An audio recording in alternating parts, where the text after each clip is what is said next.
मंठा शहरातील उसवद रोडवर शहरातील गटाराचे दुर्गंधीयुक्त घाण पाणी गेल्या 15 दिवसापासून सोडल्याने परिसरात तसे मुख्य रस्त्यावर गटारीचे स्वरूप आले आहे। विशेष म्हणजे मंठा नगरपंचायतचे अधिकारी व कर्मचारी याच रस्त्याने येणे जाणे करतात। नागरिकांना प्रश्न पडला आहे की सदरील कर्मचारी डोळे बंद करून येणे जाणे करतात का?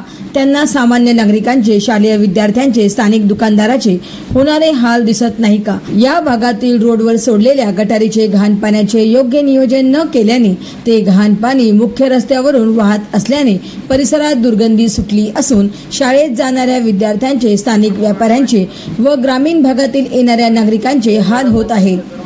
या पाण्याचे लवकरात लवकर स्थानिक प्रशासनाने नियोजन करावे अशी मागणी स्थानिक दुकानदार, ग्रामीण भागातील नागरिक व पालक यांच्याकडून करण्यात येत आहे।